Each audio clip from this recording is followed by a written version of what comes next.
uh, to say a few words. First, it's been 5 years since I last talked in this house, and I thank God for this opportunity and for the people of Limuru to give me a chance to come to this house and to represent them. Madam Speaker, one of the reasons I believe I have come back to this house is the way we worked with the CDF in the 11th Parliament. Madam Speaker, I found a constituency that had problems in schools. We did not have enough facilities, particularly for the boy child, and a lot was done to ensure that we help out those people who do not have a place to go to school. Madam Speaker, I remember in 4.5 years that we were able to start new secondary schools in Gatora, Kameredo, Muna, Kabuku, Umoja. All these are new schools that were created through CDF. Madam Speaker, you know in Central Province we have a big problem of alcoholism and early marriages. And when CDF is used to build new schools, for example, we take a lot of young people who otherwise would be lost because they have no facilities to move on with their education.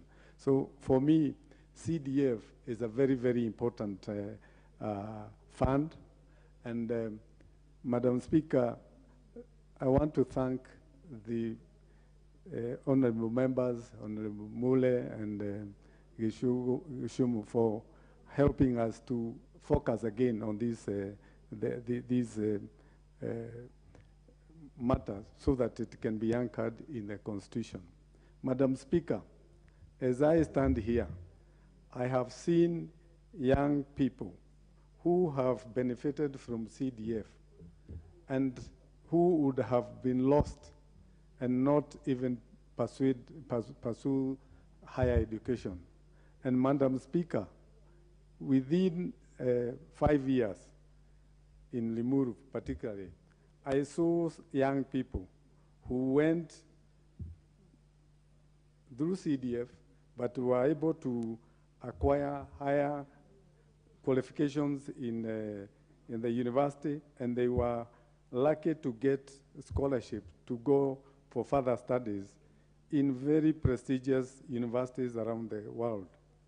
I know, Madam Speaker, as I speak, I have people like John Mukavi, who was a young person who did not have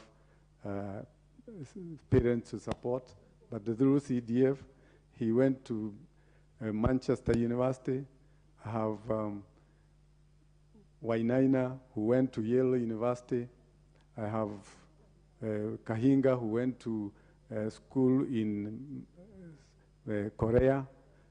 Sebastian, who went even for railway engineering in China. Madam Speaker, the background of these children, or these young people, were such that in fact they would not have made it if it were not for bursaries that they got through the CDF. So, Madam Speaker, I rise here to support the sentiments that have been given by various members of Parliament on the good side of CDF. And Madam Speaker, I also support the other funds that have been proposed that can also contribute to uplifting the lives of the less fortunate people in our society. Madam Speaker, as we speak, people at home are wondering, why are we referring Constitution as a problem to them getting CDF? Madam Speaker, they believe Constitution is one that helps them, not one that blocks them to access such support like the CDF. And because we know, Madam Speaker, the Act of 2015 is still active, we cannot have answers to people who are desperate, they are at home, and they are crying for help, All what I can ask is that it is important that we have funds released so that we can sort out the pressing problems with the people in our constituencies as we continue pursuing this matter of anchoring these funds into our constitution. Madam Speaker, I support. Thank you.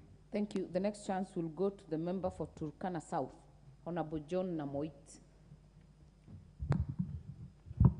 Thank you.